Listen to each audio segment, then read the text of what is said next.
Welcome to the Insomnia Coach podcast. My name is Martin Reed. I believe that by changing how we respond to insomnia and all the difficult thoughts and feelings that come with it, we can move away from struggling with insomnia and toward living the life we want to live.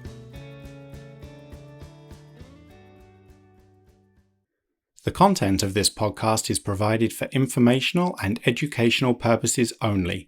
It's not medical advice and is not intended to diagnose, treat, cure, or prevent any disease, disorder, or medical condition. It should never replace any advice given to you by your physician or any other licensed healthcare provider. Insomnia Coach LLC offers coaching services only and does not provide therapy, counseling, medical advice, or medical treatment. The statements and opinions expressed by guests are their own and are not necessarily endorsed by Insomnia Coach LLC. All content is provided as is and without warranties, either express or implied. Eric's insomnia journey began after he woke in the middle of the night and experienced a huge panic attack. From then on, sleep became very difficult. As he tried to fix things, Eric stopped watching TV in bed with his wife, something they both enjoyed. He tried napping, even though he never used to nap in the past. He tried sleeping on the couch. He tried sleeping in a chair. He tried blue light blocking glasses. He stopped traveling. He isolated himself as he became convinced that his struggles were reflected in his appearance. He would beat himself up every time he had a difficult night. Eric's transformation began when he shifted his focus away from trying to control his sleep, his thoughts, and his feelings, and redirected his efforts toward his actions. He started to do more of the things that mattered, even after difficult nights, and even in the presence of difficult thoughts and feelings. He started to accept the presence of anxiety as a necessary ingredient for a rich and meaningful life. Eric found that the more he did this, the less power and influence sleep and anxiety seemed to have over his life. Eric was never into meditating, but he started to practice meditation, not in an attempt to make sleep happen or to control his thoughts and feelings, but to practice and develop skill in making space for his thoughts rather than trying to fight or avoid them. He also gave himself permission to do something else during the night when he was awake, rather than tossing and turning. Today, sleep doesn't consume Eric's attention. His focus now is on controlling his actions and doing things that matter, rather than trying to control his sleep and what he might be thinking or feeling. As a result, insomnia no longer holds Eric back. By practicing a new approach, Eric got his life back from insomnia. A full transcript of this podcast and an accompanying video can be found at insomniacoach.com/podcast. Okay, Eric, thank you for taking the time out of your day to come onto the podcast. Absolutely. Glad to be here with you.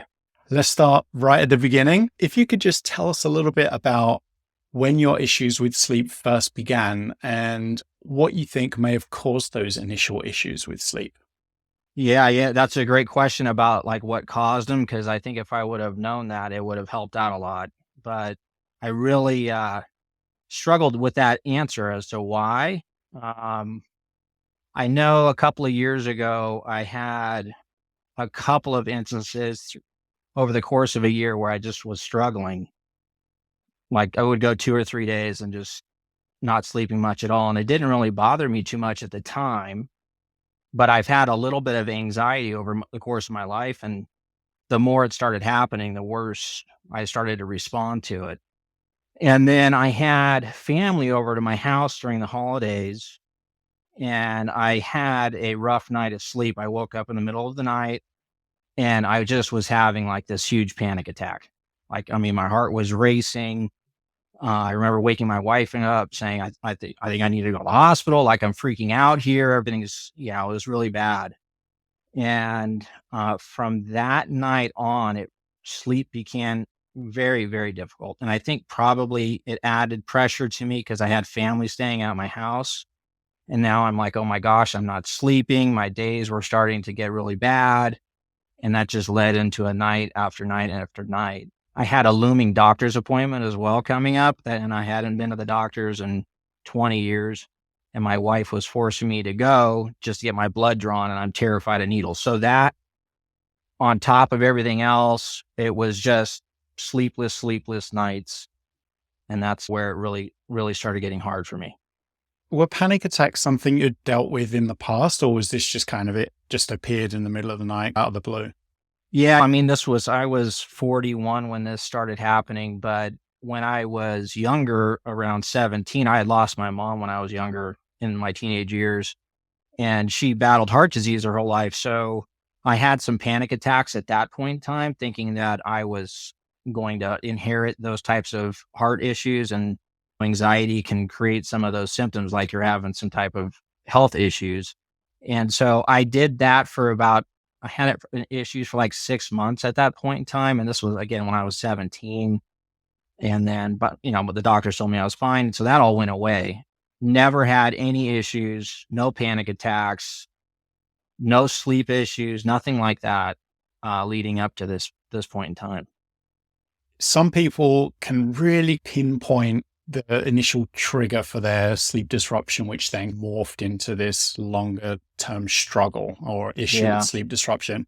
And for other people, which it sounds like maybe is more aligned with what you're describing, there doesn't really seem to be this obvious trigger. And so I think it's really good to have both sides of that experience coming onto the podcast, because if we hear that people always can trace things back and there's a clear and obvious trigger, then we might think, well, there's something unique and unusual, or vice versa. But really, the trigger itself, sometimes it can be obvious, sometimes not. But largely, it's not that relevant if we find that the sleep disruption is sticking around for more than just a few nights. It's usually then becomes how we respond. So on that note, we're talking about how we're responding to it. How did you respond to that sleep disruption when it first started to show up? Yeah, I mean, at first it was just the usual stuff. I mean, my wife and I always watch TV in bed. It was always a thing of ours. I'm like, okay, let me just stop doing that, right? And again, this was when my family was there. I'm not a napper at all, and I never have been. I found myself, I'm just going to lay down in the afternoon and try to get some rest so I could at least be okay while my family was there. But when I would do that, I would just obviously not sleep in there while I was trying to nap, and that would just make me more frustrated. I didn't do a bunch more because I had that doctor's appointment coming up that I just talked to you about. And so I had tried those things, but now I'm going on like 2 weeks and I'm sleeping maybe a couple hours a night, if that. And I'm moving around. So now I'm trying to sleep on the couch. I'm trying to sleep in the chair. I'm not even sleeping in the bed anymore. And now at this point, my family's left and gone back to their home. And now I'm really panicked. And so by the time I had my doctor's appointment, I mentioned to him that obviously I'm having these sleep issues. And so he said, well, I'm going to get you sleeping. No, don't worry about it. I'll get you sleeping. And that's when I ended up with another challenge, which was going down a path of medication and trying to solve the sleep that way. Back when all this was going on, the kind of the origin of your experience, were there any characteristics of a typical night? What was an average night like when things were really difficult back then? Man, so I have a little issue with control, which I've obviously gotten better at, because you have to learn that you can't control some things. And I've learned that sleep is one of those, but it took me a long, long time to figure that out. And so I would go to bed early. Like I'm going to bed at like 8 o'clock at night, and that is unusual for me. And I would typically toss and turn in there. I mean, for a very, very long time. Maybe 3 or 4 hours. And then I would move out to the front room and lay on the recliner and try to sleep out there and do the same thing. And I would have these moments where you're sleeping, but you're not really sleeping. You're like in between. That's what most of my sleep was. And that was a typical night, every night. And it didn't get much better for a very long time. How about the days? What were the days like? Were you finding that it was also influencing the quality of your days, or maybe Oh what you yeah. did each day? Oh yeah. I'm a big workout guy. I like going to the gym. I stopped doing that. I had a very responsible job. I had a couple hundred employees at the time, and I still went to work, but I found myself shutting the door a lot to my office. And I'm a guy that's always usually out with my teams, and I was not doing that a lot. I was isolating myself a bit and just trying to I didn't want folks to see what was happening with me because I felt like everybody could see it on my face. Like, oh, he looks, because I felt horrible. You just feel horrible. And so I would always think that, man, they're going to see right through me. So it absolutely affected my days. I stopped traveling, isolated myself with my family at my house, and I became terrified to go anywhere. I think it's really understandable why we end up doing all of these things. And you touched upon many of the reasons, right? We don't feel as capable, or we feel like we need to get more rest in. So we do less of the stuff that we would normally do. Yeah. Or we worry about what other people might think about us or what they might see in us. Yeah. And I'm curious to know, did you ever ask anyone if it was noticeable? Like, could they tell that you'd had a difficult night? I always asked my wife, right, if she could, how do I look? I feel like I look horrible. I know I look horrible. She's like, you don't look any different at all. And what I found myself doing a lot is taking selfies. I'm never like I was a selfie guy, but I would always take pictures of myself just to see, what do I look like right now? What do I look like? What do I look like? And I still have those photos on my phone. At the time when I saw those photos, I was like, oh my gosh, I look like a wreck. But when I look at them today, I look completely fine. And so it was really just in my mind. I'd convinced myself that I must look the way I'm feeling. And so I made a lot of decisions based off of that. It's really interesting that you said that, and you've got that record of it that you can now look back and actually see what you saw, but it's different to what you Yeah. saw, if that makes sense. Like Yeah, your no. interpretation of what you were seeing was different. And it's a concern that a lot of people have discussed with me. I'm really concerned about like the circles under my eyes, or my eyes look really tired. I don't want to look this way. What will other people think about me? And it's all totally understandable. And I think one thing that can help is, just as you described, maybe it's not quite as noticeable as you suspect. Maybe what you're seeing might be different to what other people are seeing. Yeah. But also, can we control that? Can we No. control what we look like? I mean, maybe to a certain extent, you might want to put some lipstick on or something like that. Who knows? Or some Yeah. eyeshadow. But you look the way you look. Exactly. It's one of those Yeah. things we can't really change. It's the only thing we can really control are our actions. So maybe That's we right. can be kind to ourselves if we're feeling that we're not looking the greatest or not feeling the greatest. Then maybe do some of the stuff that matters to us, even though Yeah. we've got those big dark circles under our eyes, and even though we might be thinking that other people might be judging us or making up stories about our appearance. We can't control any of that stuff, right? We can only Yeah. control what we do. And I think maybe we'll explore that a little bit more as we continue to talk. But I just found it really interesting that you actually have that photographic evidence that you I can now know. look back on and be like, wow, I can't really see any differences now. But back Yeah. then it was real, right? You saw differences, and that was like one of the concerns. Yeah, it's amazing how your thoughts can really work against you in a way. I mean, the mind is so powerful, and your thoughts really can be your worst enemy, or they can be your best asset, right? And it's just a matter of how you engage with your thoughts is what I've really learned over the last couple of years. And yeah, at that point in time, my thoughts were telling me that I must have looked horrible, right? And so that's what I was believing. On the role of thoughts, I think that's a kind of good segue into talking a little bit more about the role they can have. many people listening to this or struggling with insomnia are going to be able to identify that if only I could get rid of the anxiety or get rid of the worry or not feel so frustrated with all of this struggle, maybe I'd be able to sleep better. So then we focus on trying to get rid of all these thoughts and these feelings or challenging them or pushing them away when they show up. Can you tell us a little bit more about your own experience with all those kind of thoughts and feelings? And did you find that they were making things more difficult? How did you initially try and fix that and reduce the influence of those thoughts and feelings?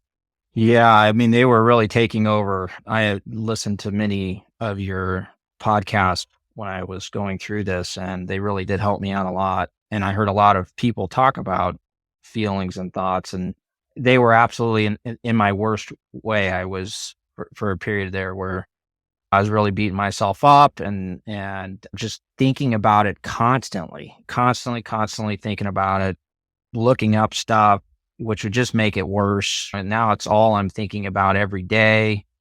Put me in a panic attack at night. I remember we had some email exchanges several times, and I was telling you, how do I get this anxiety to go away? It just won't. It's the same thing. 8, 9 o'clock at night, bedtime's coming around, and like all of a sudden you think you're going to go have to like present in front of 1,000 people. And of course you're not going to sleep that way. And then you try to control it even more. And I tried to control that by just going to bed. That's what I would do to deal with it. I'd be like, okay, I'm just going to go fight this right now. And I don't care if I don't sleep. I'm just going to go lay down. That's what I did.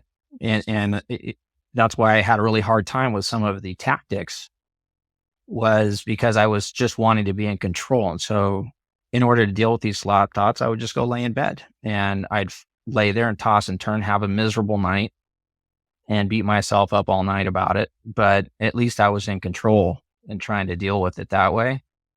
And they were very consuming though. It took, literally I spent all day for, I don't know, a year probably thinking about it. You mentioned that when you found your mind was just going into overdrive, like about sleep and anything else that it wanted to go off and think about, you were just kind of like, right, I'm just going to go to bed now. So you just go off to bed. I'm guessing that then you'd be in bed and the kind of thoughts would still be churning around in your mind. Yeah. So now you're in bed, so you can't get into bed again, right?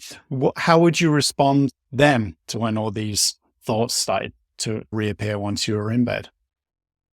I would wrestle with them for a very, very long time. And instead of getting out of bed and dealing with just being awake, I would just stay in bed, and would drive me crazy because I'd get in bed and like, if I'm not sleeping in 2 minutes, I'm already thinking, well, there we go. I'm not going to sleep tonight. And then that just spiraled into stuff. And by that time, my wife's already asleep because of course she sleeps like a baby, just like everyone who has insomnia. Usually the person next to him sleeps like a baby. And I would just stay in bed. And that was a very hard piece for me to start to deal with, was removing myself. And what happened is I started to hate my bed. I hated it. I hated looking at it. I would go in the room and I'd find myself like giving it the side eye, like it was somebody I just did not like. And it just did not find it appealing at all. So it was a whole like having to relearn that whole thing for me. How about we talk about that now, like that relearning process or exploring a different approach? So you mentioned that a change in your approach when things started to get difficult was you'd go to bed earlier. You found yourself wrestling with your thoughts. You implied that you were staying in bed, whereas maybe an alternative option that was available could be getting out of bed. Curious to hear the change in approach that you took and what that experience was like. For me, because it sounds like from everybody that I've watched on these podcasts and just the different groups I've looked at, everyone's got a different thing that really hit home for them. And for me, it was the piece where you talked about like, don't change what your plans were the next day or are the next day, right? So go live your life to the fullest. And when I did those things and I started to do those things, what happened is I started like being able to convince to myself that I was actually, my thoughts weren't right, that they're telling me that, oh my gosh, I'm going to have a horrible day tomorrow because I'm not going to sleep. But then I found myself not having horrible days all the time and being able to enjoy myself. And so it was that piece. And then honestly, it was time. It was being able to have a great couple of nights of sleep, maybe not have a great night that third night, maybe not that fourth night either, but still living my life to the fullest. But then that fifth night, I would have a great night of sleep again. And then it just repeating that pattern over time, slowly it started convincing myself like sleep is not the end all be all. I mean, it's important, but it's really not the end all be all. You can absolutely live a great life and not have to be so concerned about your sleep. And over time and challenging my thought processes and challenging thoughts to just be what they are, and they're simply a thought, right? They started to lose their power. I'm curious to hear when you had this suggestion of continuing to do things that matter, or living your life as though the insomnia wasn't there, or living your life even though the insomnia is there. What that was like, because the reason I ask that is because some of us, when we're really struggling, we can just be 100% convinced that we just can't do either everything we had planned or some of the things we had planned or certain activities. And just the idea of doing some stuff, following through with our plans, or doing anything related to our plans, or even just getting out of the house can just feel like it's going to be impossible, because we might have had 2, 3, 4, 5, 6 or more nights in a row, very, very little sleep. Yes. What was your experience like with that? Like, was this something that was a difficult change for you to make, or was it difficult to push yourself to stay active and do things that you had planned? It was one of the hardest things. I mean, I say it as it's easy, but let me just add that challenging those things up front at first was very, very, very, very hard for me. I remember towards the end of, and I get to say the end, but towards the end of my insomnia days, where I was still really in the midst of it. I was living in Florida at the time, and my daughter and family is in California. My daughter's getting married, and I have not gone anywhere in 2 years now, right? Because I've been dealing with this insomnia, and I've really isolated myself. And I know I have to fly to California. I have to be out there for 5 days. I've got to walk my daughter down the aisle, all of these things. And I think I worried and freaked out about this trip for like 6 months. From the day she told me, I was like, oh my gosh, it's coming, it's coming, it's coming. And I remember getting to California and with my family. And that first night we got here, I didn't sleep 1 minute, not 1 minute. And I was, we're in a strange bed when I'm up all night. I'm telling my wife, oh my gosh, like this is going to be a wreck. And how am I going to do this? And the next day I just went throughout the day. My family was all with me, and we're all together, and challenged I forced myself to just be normal as much as possible. And you know what? That next night I slept. And that was a big milestone for me, because I'm like, okay, wait a second. I thought I was never going to be able to sleep anywhere again, right? And granted, the first night was not very good, but the second night I slept really well. And then I'm like, I think I've got something going here. And then the next few nights, I had some decent sleep, but not complete sleep. But I was able to completely go to the wedding and have a great time, walk my daughter down the aisle. So everything I told myself for that 6 months was not true. And had I not gone, because believe me, there were times where I said, I'm just not going to go, I would have just reinforced everything that was not true. And it probably would not have gotten better for me. But because I decided to go face that thought and challenge it, that's what really helped me out. And that was a big breaking point for me. That was a big breakthrough. And then 2 months later, I sold my house in Florida and I moved to California, still having some sleep issues. But I mean, selling your house, moving across country, all of that goes in with all that stresses and all that. still, I started challenging everything. And the more I challenged it, the more I felt like I was letting go. There's so much powerful stuff there. I think maybe the key insight there is that we can still commit to actions regardless of what our brain might be telling us, what the thoughts Yeah. that are showing up might be. So even though you had all those thoughts, all those doubts, all those worries, maybe all those anxieties or Yeah.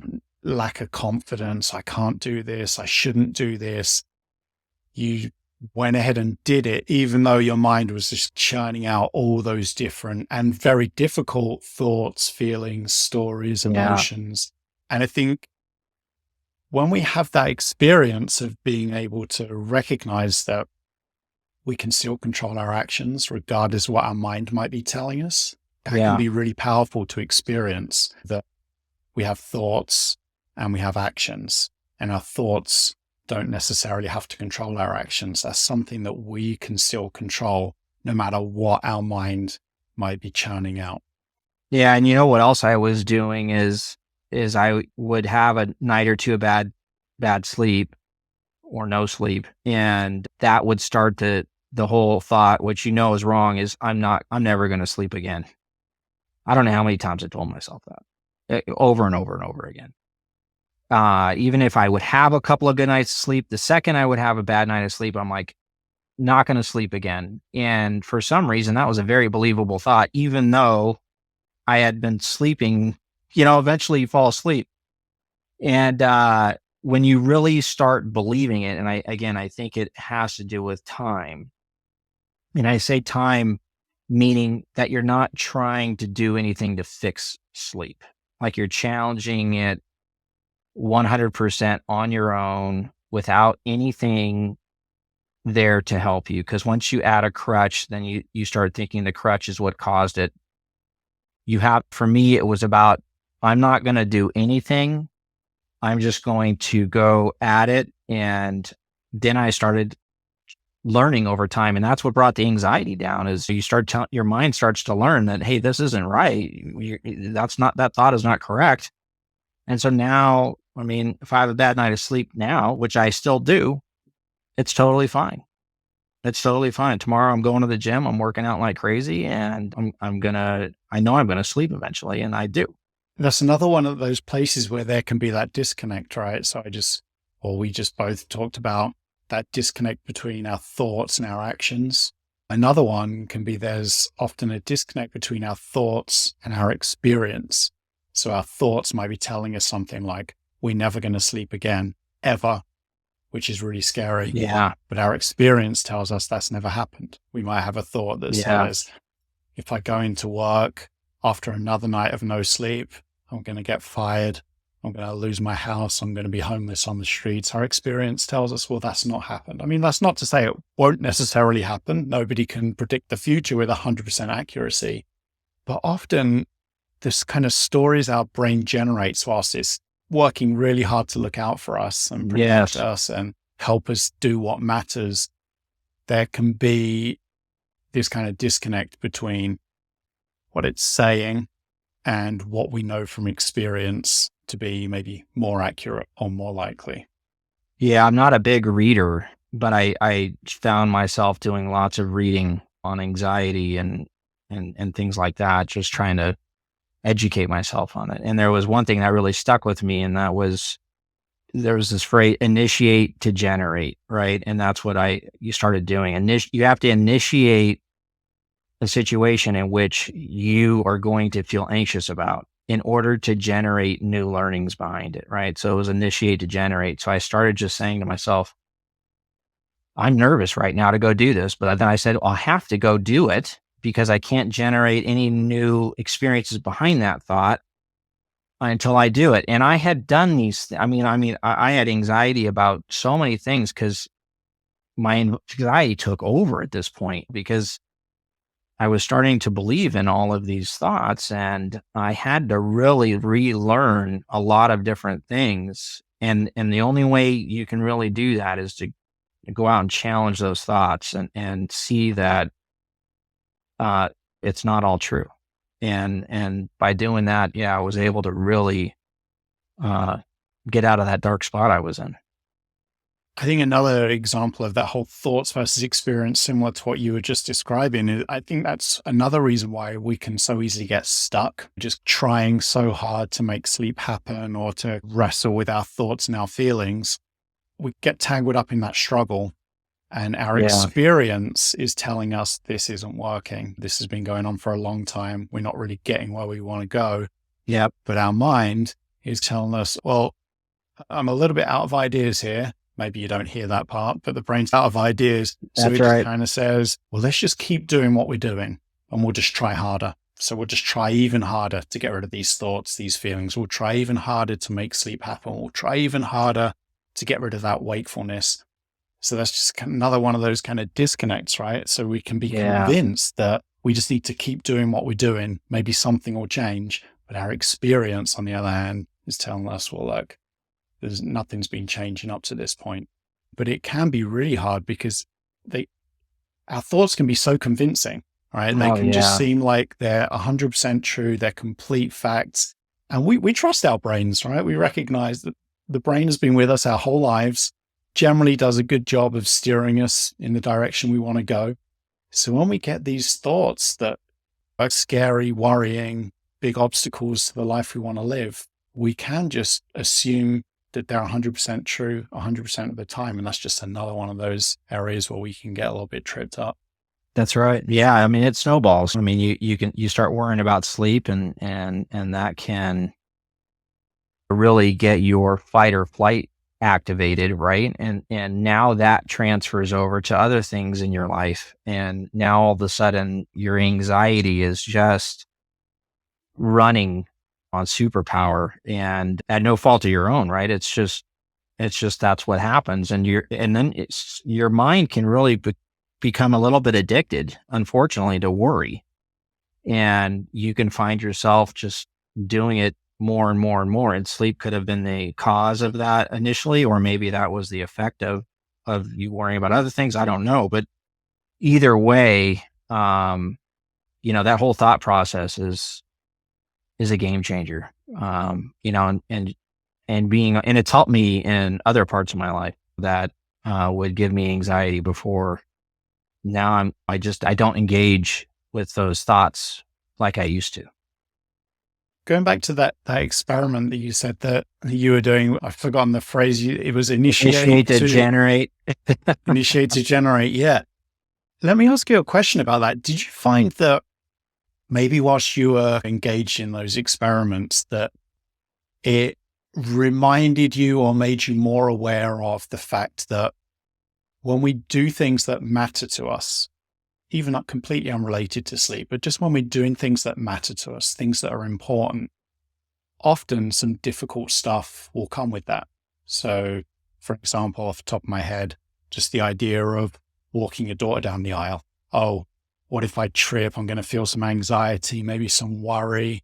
Or if I want to advance my career, I have to do a job interview. So I get the butterflies, I get the anxieties. When you were engaged in that experiment, was that something that you noticed too? Did it reinforce this idea that in order to do things that matter, we have to make a little bit of space for some of that difficult stuff too? Yeah. I still do that today. I mean, I with my job, I do a lot of presenting, and even today, I tell myself for an hour before I'm getting on camera, it's like, oh my gosh, all of these things can go wrong, and I've done this my entire life with having to do that, but now it's not so powerful. It's still there and the thoughts are there. I mean, I don't push them away or try to ignore them, but I just don't engage completely with them anymore. Now I've learned that those things could possibly happen. Yes, they absolutely could possibly happen, but does that mean they're going to happen? No. And that's the difference. Not saying they're not going, not trying to remove them completely by saying, yeah, those can't happen. Yeah, everything can happen, but it doesn't mean it's gonna happen. Like the worst case scenario type of thing. Oh, 100%. And just whilst you were describing that to me, I can just use this discussion that we're recording right now. So an hour or so before, even earlier in the day today, I'm thinking, right, everything I've got to get ready for this discussion with you, right? Yep. And then my brain is like, what if the batteries run out on this light that you've got up here? What if the power goes out? What if there's a power outage? What if the trains all start going by? What if I completely freeze up and I forget all the questions that I plan to answer? What if I get a cough? What if I lose my voice? All of this stuff is going through my mind, right? Yeah. And when, for the first few podcast episodes a few years ago, they would feel way more powerful than they do now because I didn't have that experience to support that I can still do this even when the brain's churning, barreling along at 1,000,000 miles an hour. But even to this day, with years of experience doing this, I'm still getting those thoughts. But the difference now is I think it's a skill. I've got more skill in acknowledging them and being able to just know from experience that, all right, this is my brain looking out for me. Thanks, brain. You're just keeping me better prepared for what I'm about to do and just maybe keep me a little bit sharper maybe. But it's not something that kind of hooks me, jerks me around and makes it impossible for me to act anymore. It's something that I can still do these things when my brain is doing all of the things it chooses to do.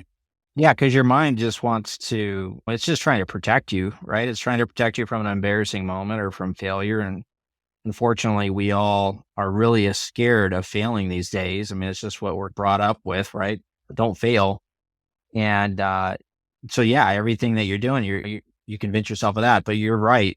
You have to go put yourself in those situations, or at least I did. I had to really put myself in situations that challenged what my thoughts were. And it was the hardest thing ever.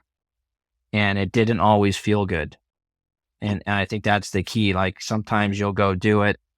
You won't want to do something, but you'll go do it anyways. And sometimes it just doesn't feel good while you're doing it.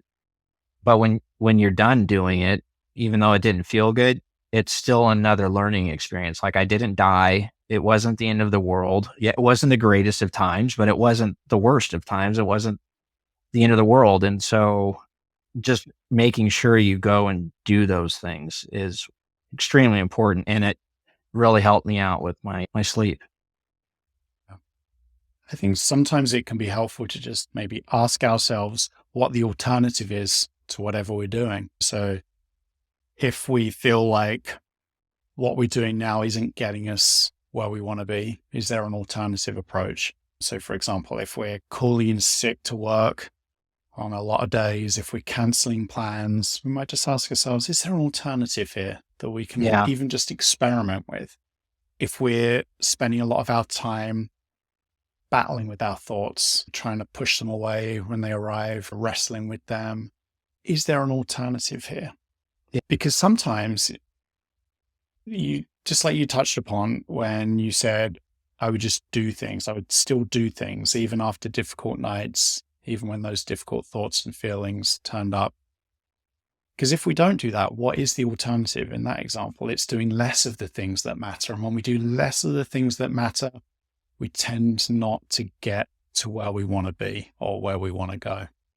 That's right. Yeah. And then usually you're sitting in your house obsessing over what's going on in the first place. You're not even allowing your mind to go somewhere else, right? Or experiencing something else. And that obsession can really become your life. And it certainly was my life for a good period of time. You've talked about how you would experiment with actually seeking out some difficult thoughts and feelings just to practice, almost like an exposure therapy, but basically by just allowing yourself to experience it. Maybe moving away from thoughts directly influencing your behavior, being able to practice taking a step back when your thoughts might be saying one thing, taking a step back and then deciding how to respond to them.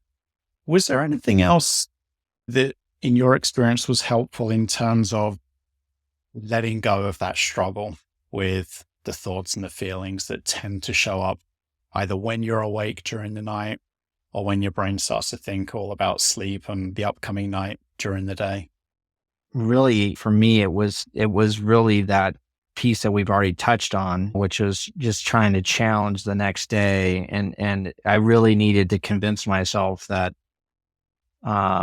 this wasn't true, because I tried everything. I was staying up later. I was getting up in the middle of the night, and I was even trying to be physically active and all those types of things, but I wasn't doing it to the extent that I wanted to. And it really, the game changer for me was challenging it and allowing time and not influencing it, trying to do something to influence sleep. That was the biggest thing. I was always trying to do something to improve on it. And I touched on the medication piece. I had, I don't know how many times things I tried, but I had returned a bag of medication to the pharmacy, and I have never taken medication in my whole life, ever. I'm like an anti-medication guy. And not to say that it's not a good thing for some folks, but for me, it just wasn't the answer. But I had a bag like that of different medications that I had been prescribed over the course of this year and a half through different doctors, because I had seen therapists and primary care physicians and all of these things. And the answer was that. But, as always, anything you try, maybe it does work, maybe it doesn't. But if it does work, it's not going to work for long for me, right? It would work a couple of days, a month at the most, and then it wasn't. And then so I had this medication thing along the road with me for a year and a half. And then I finally said enough is enough, and I needed to do this on my own. And so I just let everything go. I stopped trying to use medication as a supplement. I stopped everything, which was not easy. It was very, very hard. It was one of the hardest things I've ever done in my life, trying to get rid of all of that. But I did. And when I faced it on my own and I just let it run its course and just lived my life the way I knew I wanted to do it, and challenged my thoughts and I challenged them with my actions, that's what really changed it for me. It sounds like your approach to the medication, you just recognized this was something that it was important to you not to take medication if it could be avoided. So did you just make that decision, like, I'm just not going to go down this route. This isn't a path I'm going to take anymore. I'm just going to stop. It was like a cold turkey, or I'm not even going to go on it. Or was it like a tapering process? I'm just curious to hear a little bit more about that. I had tried both. I had tried tapering for a while, and I found that it was just prolonging my experience, and I wanted to just be at my core and deal with this on my own at the time. And so I'm not a religious guy very much either. I mean, but I have gone to church before. And so I went to church one day, and I was sitting in there all by myself because it was in the middle of the afternoon, and I was at a breaking point, and I was breaking down, obviously, in church and by myself. And I, whether it was a sign or not, but I just asked myself, and I was speaking out loud and just said, what should I do? And, I remember thinking about, should I just give up on all this stuff and let it go and feel comfortable? And the bells rang. I mean, it happened to be the time the bells rang anyways, but it was a sign to me. And from that day on, I went home and I told my wife, I said, I'm done with this. And again, one of the hardest things that I've ever gone through in my life, trying to get away from that. But it was absolutely, for me, the right thing to do, because I knew that I needed to be able to approach my sleep without anything or any help. And it was making it more difficult. I'm just curious, did your doctor give you any kind of suggestions? Did you talk to them about, this is a kind of route, this is something I want to get away from? Did they offer you any suggestions on a useful way forward for that? Tapering's the safest way to do it, and that's always going to be the medical recommendation. But for me, I was in such a bad place when I was on the medication, and it was the same when I was tapering. And I'm like, this is so bad. I can't do this for 6 more months. And that's what I was thinking about. Like, this is going to be a 6-month taper, and I'm not going to be able to do this. And so I knew it was going to be very hard. I knew it was going to cause some hardships, just letting go of it. But I did. And I remember that day. And it was hard. It was very hard. And they recommended all kinds of things like go do yoga, practice meditation. So I did start meditating, which did help. I got an app on my phone, and I had never been a guy or meditating type of person. I would totally have said that that's for the birds before, but it helped a lot because when you're just sitting there, that's where I really learned that thoughts are thoughts, because my mind, when you close your eyes and you're just by yourself, your mind takes over, and then you can really recognize thought patterns and just let them be and not engage with them. And the better and more practice you do, the better you get at just letting things go. And so I guess meditation did help in a way. I really don't do it as much as I used to, but it does help with thought patterns. What was the medication that you were taking at the time? Oh man. I mean, I took all kinds of stuff. I took a Klonopin, which is a benzo, right? And I took that for a while. The other medications I was on were more anxiety driven medications. So the doctor was trying to help my anxiety go away, but all of the anxiety medications that I was trying were making my anxiety worse. And because I wasn't handling what was causing my anxiety. And so I took 20 different anxiety medications over the course of a year, which I would not recommend. But yeah, I tried hydroxyzine. That was something they prescribed to me at first, which is just like a Benadryl type of thing. That was for sleep. And then the Klonopin was later. I didn't take that for very long, but all of these things I had to get off of. And then I ended up taking mirtazapine, which is a older anxiety medication, which also can help for sleep. And so that was another one that I was taking at the end there, but I just let them all go. And I remember the doctor that I had who had prescribed those, she was saying, look, if you're not going to do what I'm telling you to do, like we just can't see each other anymore. And I said, well, I guess we're done, because I just was not going to take the medication. And that was what her only answer was. It's been great listening to you describe your change in your approach to the wakefulness and the difficult thoughts and feelings that come with it and doing things that matter. And a lot of that is when we're awake, it's daytime, lots of distractions available to us. How does that translate to changing your approach at night? Because fewer distractions, right? At night, we tend to be more alone, less social, less of a social environment, fewer distractions. How do you change your response to all the difficult thoughts and feelings that can come with the wakefulness and that temptation to start wrestling with it again and tossing and turning and dealing with all that difficult stuff? How do you change your approach there? Yeah. And those thoughts don't go away. For me, at least they haven't, right? So I still go to sleep at night. And I think if you've had insomnia, like really have had it, man, I don't know if those thoughts ever go away, because it's like a very traumatic experience. So when I go to sleep, I still have those thoughts. They still are in my mind saying, I've been laying here 5 minutes. But now I say, well, so what? I've been laying here 5 minutes. Who cares? And that could turn into an hour. And I still, at this point now, I'm totally fine with being awake, and because I know eventually I'm going to fall asleep, and you will, if your thoughts don't create these emotions that trigger all kinds of like chemical responses in your body, where now you got adrenaline going on, right? And your sugar levels start spiking and all of this stuff starts happening. But if you just let those thoughts be, and they still happen for me often, it will be fine.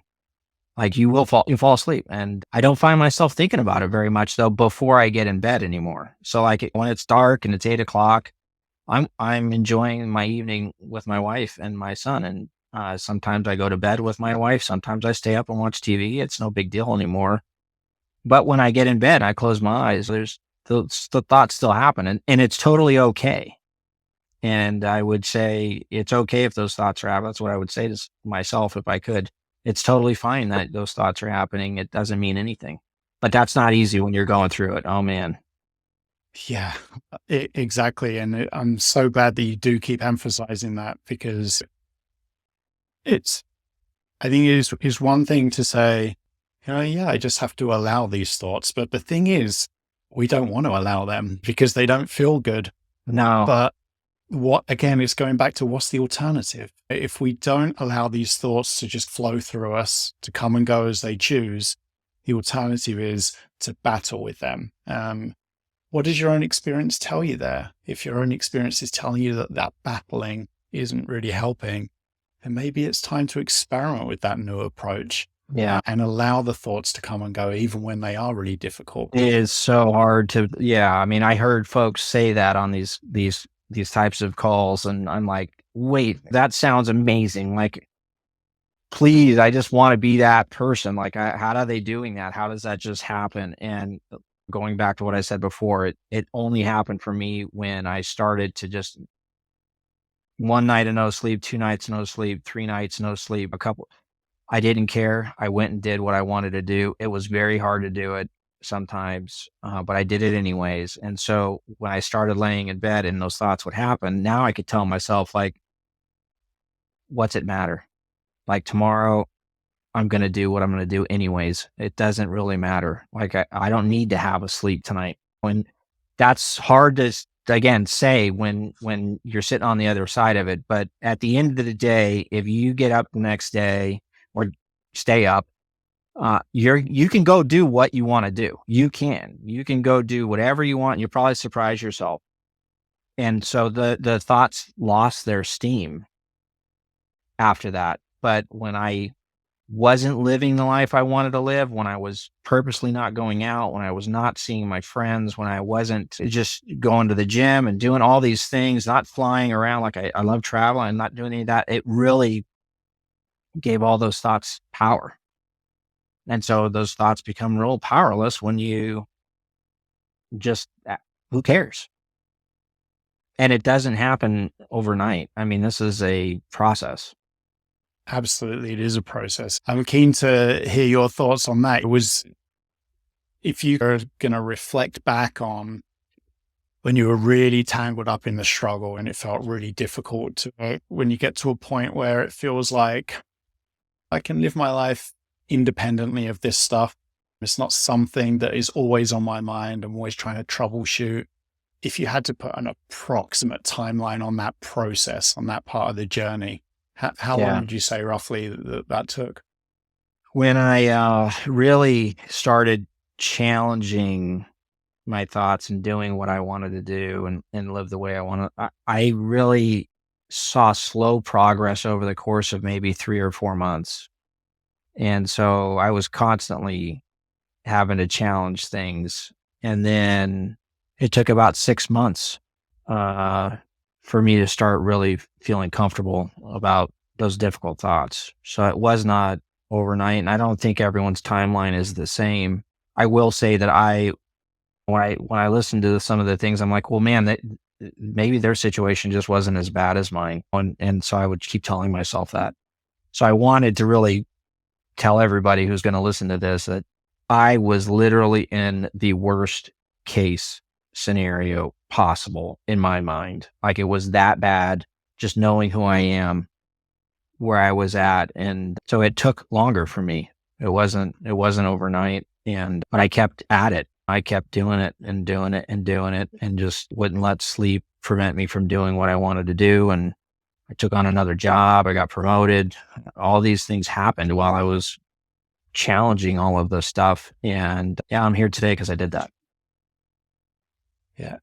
Everyone's timeline is different, but I think the one thing that they all share in common is they're always longer than we want them to be. Yeah. We always want to make that progress really They are quickly. longer. Yeah. Yeah, exactly. But it's another one of those things we just can't control. Just like we can't control sleep itself. We can't control what goes through our minds. We can't control the timeline. We can only control the implementation, the practice, the exploring a new approach if our previous or current approach isn't working. That's the only thing we can control, is we can control what we're doing on the journey. We can't control when we're going to reach that That's final right. outcome. And it often takes longer than we'd like, that's for sure. Yeah, and I'm not a patient guy, so it was really, yeah, it was really working against me because of control. I'm a little bit of a controlling guy, gotten better at that. No patience. Like, I mean, yeah. Did you change your approach in terms of like when you would go to bed at night? Because I remember at the start of our discussion, you said you started to go to bed a lot earlier at night. Is that one of the things you changed? You started to go to bed either later at night or more closely to when you used to go to bed before all of this struggle appeared? Yeah, so I had a hard time with it because I knew that staying up was the right answer. But when I found myself being awake, and of course you're the only one awake when you're doing this, right? Your family's sleeping, and you want to be in there. And so I had a really hard time with being awake by myself, and it would just make me more anxious. And so I would give into that anxiety and just go lay in bed, which would make it even worse. So I would stay up late, and then I would go to bed, and then I would jump out. And so at first I was going to bed early, and then I slowly started like extending my hours, and then that changed over time. Now I just go to bed when my wife goes to bed because I mean I moved to California, like I said, and hours changed, right? The time zones changed, all that changed, and we still work on East Coast time frames. So I'm starting work and my wife at 5:30 in the morning here, and that would have terrified me before. Like, how am I supposed to do that? And now I like getting up early, which I would never have done before. But I actually enjoy getting up early and seeing the sun come up and having a cup of coffee. Whereas when I was really overthinking everything, it was giving me severe anxiety getting up earlier. Um, so yeah, the sleep times changed for me.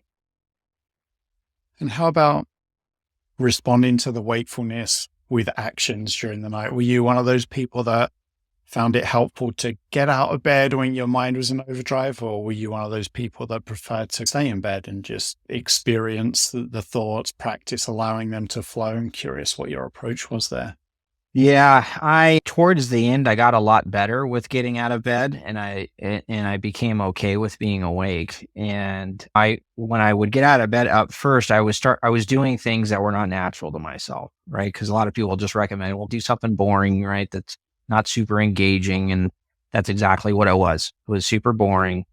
And like doing crossword puzzles or word searches or things like that. I would do tons of those things, but that's not something that I enjoyed. So it made my time awake unenjoyable, and I was already not enjoying it. And so I started when I wake up now, I would just turn the TV on, and I know the TV. I bought the blue sunglasses, right, to block out the light from TV, thinking, oh man, the light's just allowing my serotonin's not working, right? Because so I started doing all these weird things. I'd be the only person in my house wearing sunglasses at night watching TV.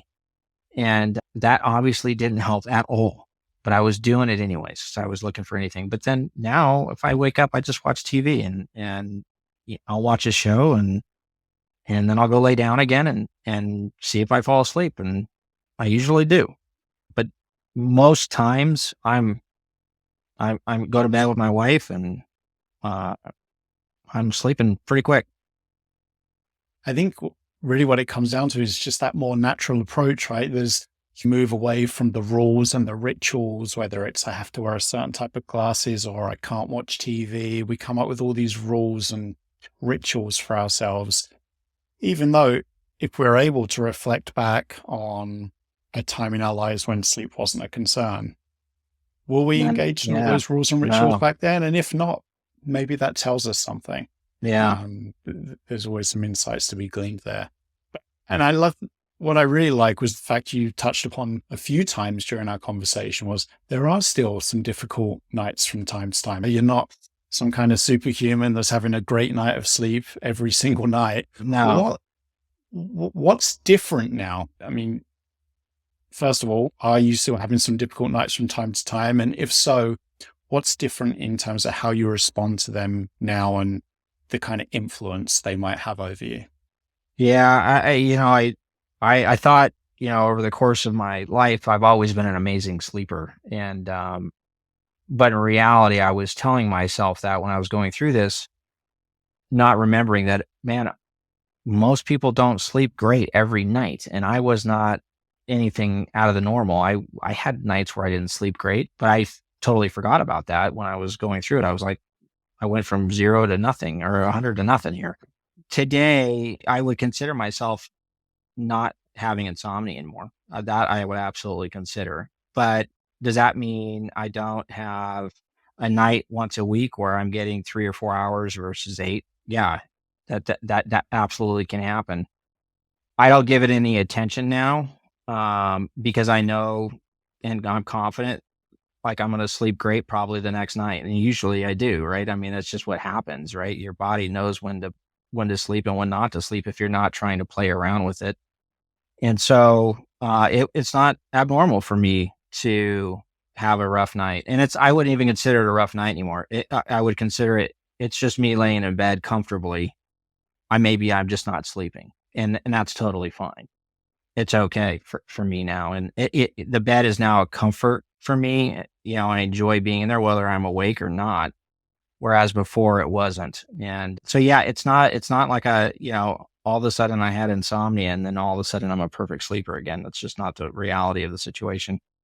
And it could be circumstances, something I'm thinking about the next day, right? Things happen in life where you have something really important the next day, and that can keep you up.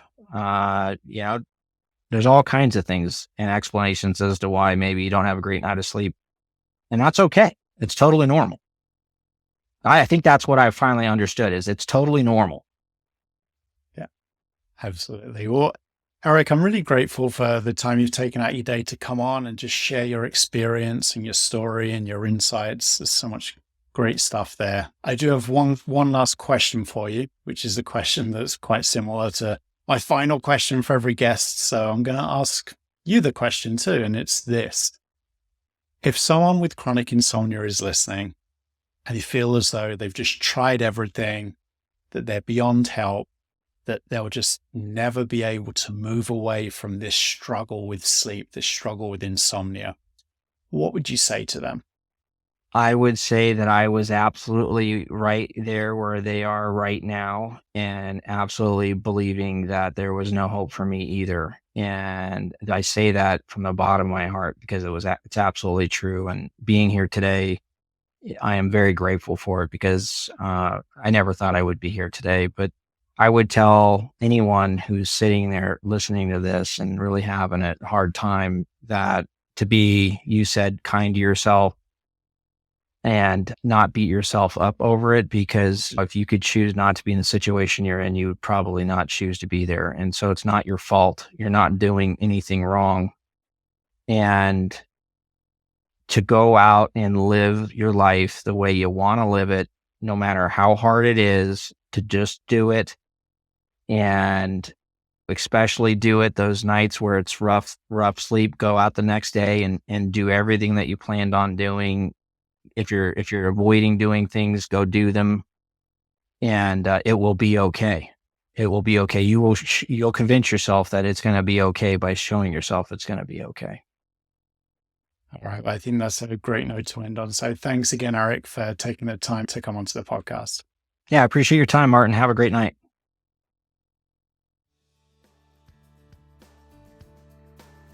Thanks for listening to the Insomnia Coach podcast.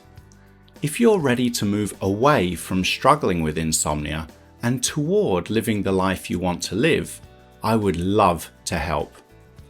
You can get started right now by enrolling in my online course, or you can book my phone coaching package. My online course runs for 6 weeks. It will help you make changes that can create better conditions for sleep.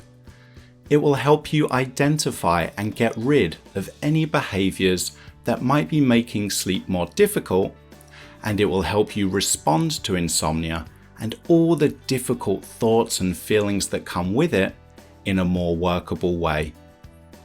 You can work through the course in 2 ways. You can choose the self-coaching option and work through it by yourself with the support of an online forum that is available only to clients, or you can choose to add one-on-one email coaching and work through the course with me by your side. With the one-on-one coaching option, you get unlimited email access to me for 8 weeks, starting from the day you enroll. Anytime you have a question or concern, anytime you're unsure about anything, anytime you want to focus on the challenges you face or any difficulties that show up, you can email me and I will be there to coach and support you.